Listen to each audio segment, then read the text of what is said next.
Coal and Allied's Hexham washery began operating in the early 60s. In its heyday, it employed up to 60 people, but over the past few years, staffing levels had waned. There were only 36 employees to see the last coal washed. Hexham originally served West Wallsend No. 2 and Stockrington. The fate of the washery was sealed with retrenchments at West Wallsend last year. There were few surprises for the remaining Hexham workers. After a 20-year stint, Mick Edgar says it's a sad moment, but most were close to retirement and weren't worried about raising families or paying mortgages. The older people, they'll go in retirement. They're all going to come out smelling like a rose, I reckon. The plant will officially close on Friday the 27th, but a skeleton crew of half a dozen workers will stay on site to maintain equipment.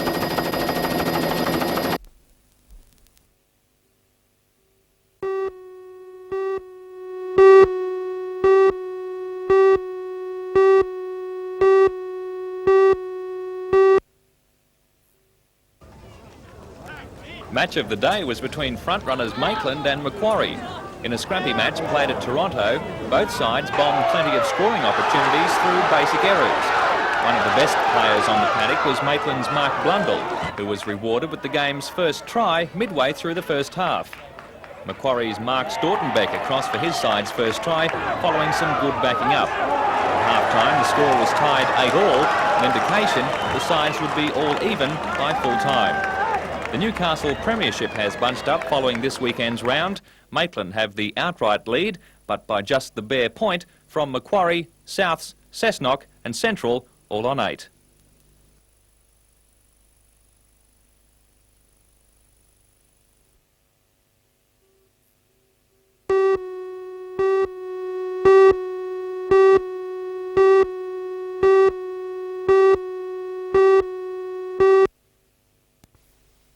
Has gone completely from the Labor Party for some reason which is unknown to me, and I don't vote Labor. Probably I have, but I don't normally vote Labor. Yes, thank you, Mr. Chairman. I might give them the chance to develop the block that was right. Mr. Cox is certainly an eminent architect, but I believe his involvement with this was probably... and also the parking station. Hands, and those in favour of the motion, please raise their right hand.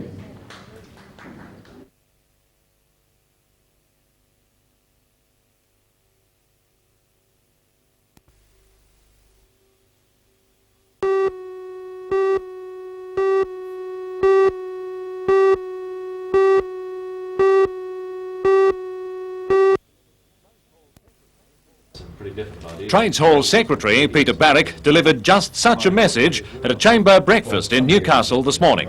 We think prospectively there's a loss of jobs in the manufacturing sector. Secondly, there's a lot of disillusionment within the trade union movement over the lack of personal income tax cuts. We believe that that'll impact upon the campaign around the 6% wage claim. We could see an acceleration of that campaign. President of the Chamber of Commerce, Peter... Could have an effect of a loss of 54,000 jobs in the manufacturing sector. And you're then predicting there would be job losses?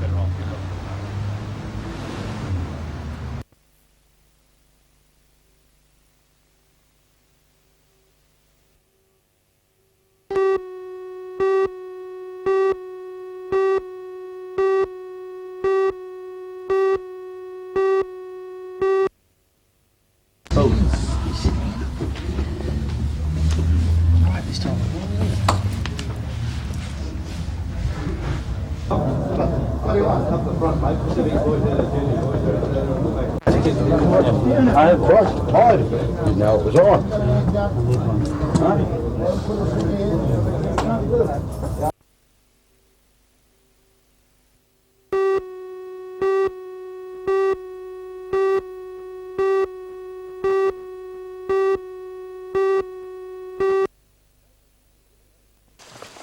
Davis was giving evidence today at Kununurra in the Kimberley region of Western Australia.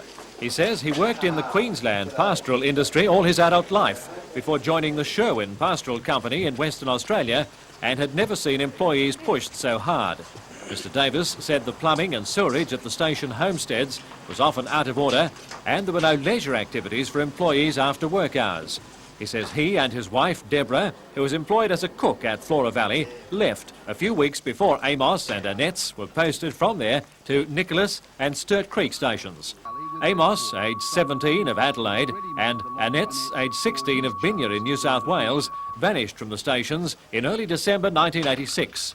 Their bodies were found in the Great Sandy Desert in April of the following year.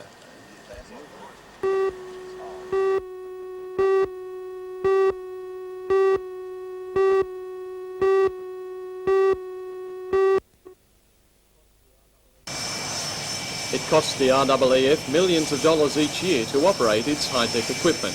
The major expense is in keeping the supersonic fighters in the air, but ground support activities also chew into the Air Force budget. Maintaining these facilities is a large expense, and this has prompted the $1 million contract. The Air Force hopes to save many times what it is spending by streamlining and updating procedures for the care of some of its most expensive equipment. The $12 million FA-18 flight simulator at Williamtown is one of those destined for some very close inspection. Over the next 4 years, a team of 5 electrical and mechanical engineering experts will examine every detail of this simulator, plus 2 others at Amberley and Richmond, as well as radar installations at 4 RAF bases. By the end of their time, they aim to present the Air Force with a comprehensive set of maintenance manuals that will be the optimum mixture of operational downtime, effectiveness and cost. Present maintenance is carried out according to the manufacturer's recommendations and traditional RAF methods. According to David Lennox of GHD Planner West, there are many areas which can be altered to save the Air Force money. We can find the most cost-effective ways to maintain this equipment while giving it the operational performance that is required from it, then we expect that that potential does exist.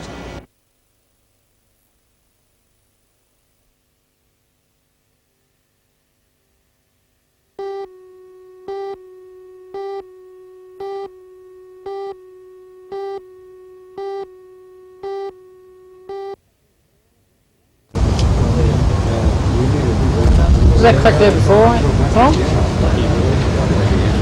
Yeah, mate. Was that cracked?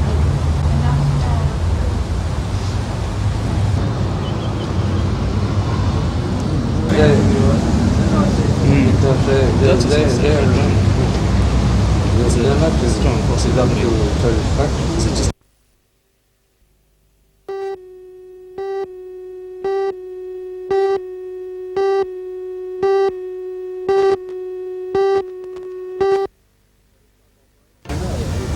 Tow truck operators are still puzzling over how to retrieve a car at Adamstown Heights from its resting place in a backyard swimming pool.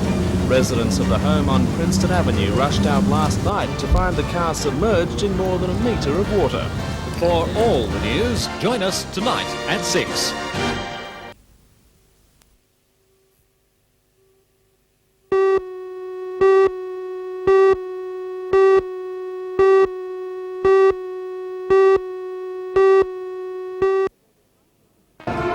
After their departure from St Andrews Street, 5,000 students made their way along High Street. The youngsters represented 34 schools from throughout the Maitland district, from as far away as Frankston, Taro, Patterson and Gilliston. All ages were involved, from tiny kindertots to Year 12 seniors. While thousands of students made their way along the road on foot, others took a more leisurely jaunt in one of the floats. Others played their part in the parade as band members.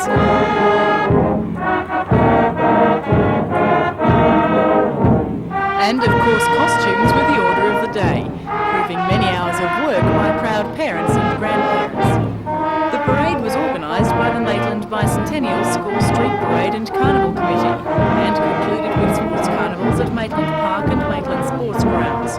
Committee member Louise Hamilton says the day allowed children to take an active part in the celebration of Australia's bicentenary. Schools look tremendous, and I think it was great that every school presented themselves in a unique way, and that's the most important thing about today.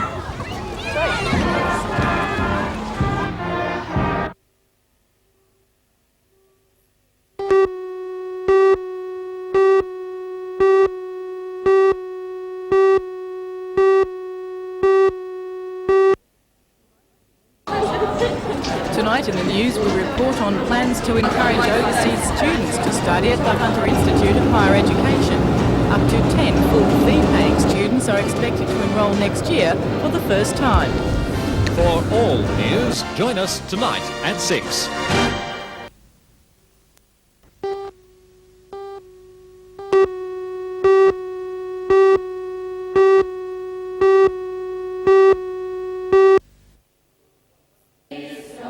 More than 100 children from Mount View, Warners Bay and Irrawang High Schools came together for today's workshop. They were taken through 3 choral items, which they, along with 900 others, will perform at this year's concert at the Sydney Opera House.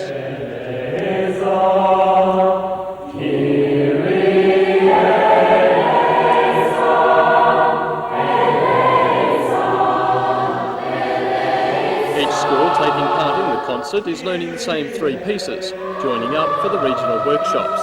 Mal Hewitt from the Arts Education Studio has the daunting task of ensuring they all sound the same. In the coming months, he will be conducting workshops like this one across the state. The only combined rehearsal the choir will have is when they all come together on the day of the concert in early September.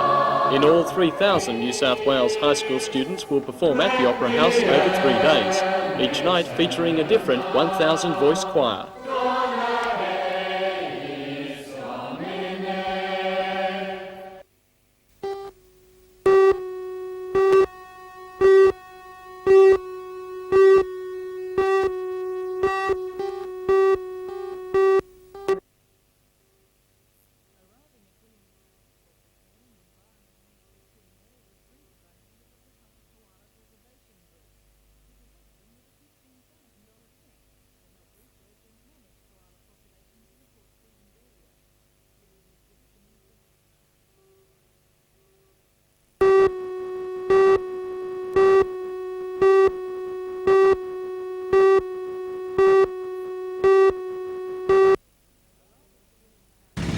Arriving at Williamtown Airport this morning, Environment Minister Tim Moore was greeted by members of the Hunter Koala Preservation Group.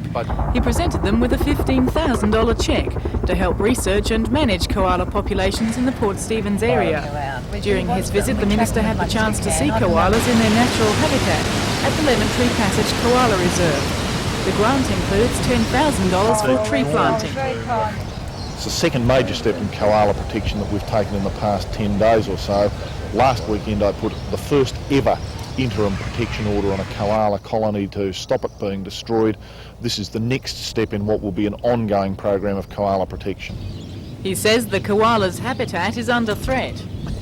Here it's under perhaps a greater threat because there is accelerating urbanisation. We've got to work cooperatively with landholders and local councils to stop the trees being cut down and preserve places for the koalas to live. The Minister has also announced a major study into wetlands to be undertaken by the Shortland Wetlands Centre.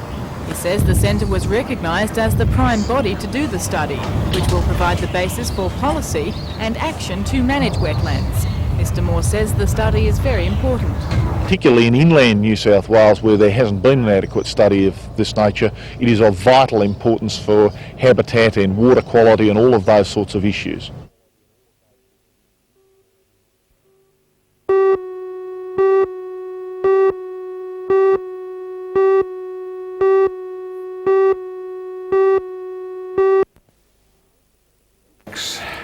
which 50-year-old Austin Brooks says he made the bicentennial trek up the 8,872-metre mountain for Australia, and because he had some unfinished business after an unsuccessful attempt to climb Everest in 1985. Civilian team in 1988, it was a different story. Civilian 3 of the 25-member team made it to the top.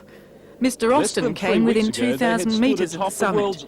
He says the 3.5-month journey in temperatures often lower than minus 35 degrees took its toll on many of the climbers. People were losing anything up to 10, 12 kilograms of weight, and they were fairly fit guys before they started. The Australian expedition made the journey without the help of Sherpas. They wanted it to be an all-Australian effort, and Mr Austin says the team didn't want to put anyone at unnecessary risk. And I guess the danger on the top couple of thousand feet is simply the lack of oxygen. You know, if things go wrong with the oxygen apparatus, or you're subject to the jet stream winds, then people are, if liable if not to die, then at least to lose some parts through frostbite. During their climb, team members found the bodies of 2 people killed in a Canadian expedition in 1984. They reburied them. The expedition cost $500,000. It also cost each climber about $5,000. The currently unemployed teacher has no plans to tackle Everest again. So what happens to Austin Brooks now? I don't know. I'll have to find some regular employment and repair the damage and... That's the financial damage, you mean? Oh, yeah, I guess so. And then start looking for some more mountains to climb.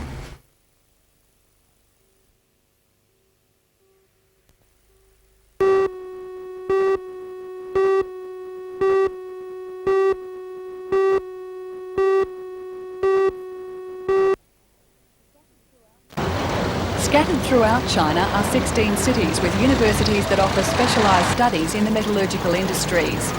China is a big importer of Australian iron ore, so it's not surprising that a joint scheme should be considered. The delegation is on a fact-finding tour of Australia and has already looked at the Wollongong Steelworks and study centres in Canberra. The Department of Management at Newcastle University is of particular interest, as the new centre based in China will focus on management training and computer technology. We have some discussion with the Australian government to establishing the training centre jointly supported by Chinese government and the Australian government. The main purpose is for us to visit Australians to investigate some the real situation about training program in terms of the management or so on. Later this week, the Chinese delegation will tour BHP in Newcastle and Melbourne. Meanwhile, an Australian team is also in Wuhan inspecting facilities there. Already a feasibility study has been undertaken by the Chinese and the result is favourable. The tour served a double purpose for team leader Wang Duchen. He caught up with his son Yoyi, who is an electrical engineering student. The delegates took time out to meet other Chinese students also studying at Newcastle University.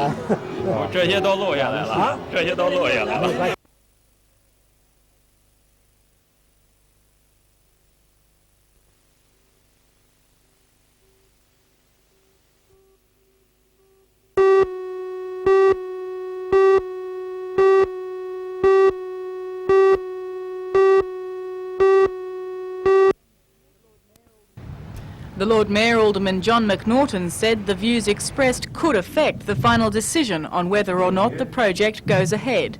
A decision will be made next Tuesday. The meeting featured 14 speakers. The first was National Trust representative Professor Peter Webber. While welcoming Council's initiative in proposing the development, he said there is concern the development will mean the loss of Burwood Street. There was also concern about the scale and height of the proposed office tower building and possible overshadowing of Civic Park.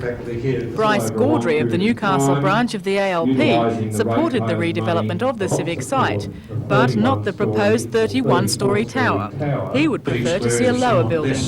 He also expressed concern about the extent of parking facilities and the effect the development could have on surrounding areas. A short time ago, the meeting was still in progress. Earlier tonight, at a regular council meeting, the decision on 3 applications relating to the operation of Newcastle escort agencies was deferred. It was decided before making a decision, Council will write to the new State Planning Minister to see if the government plans to change the Environmental Planning and Assessment Act to prohibit escort agencies. According to Alderman Ron Robinson, there have been no complaints from owners adjacent to the 3 agencies in question, so Council would have little option but to approve their applications unless the Act was changed.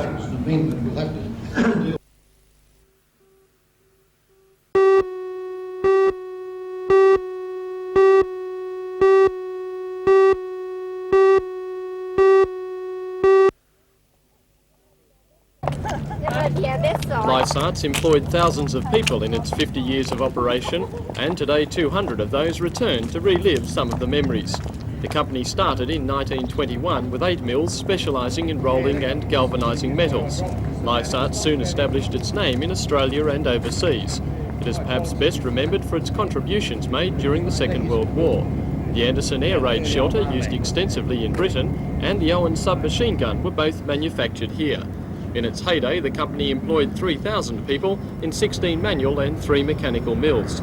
However, the good fortune did not last. Moves to Port Kembla and a change to fabrication did not provide the answers.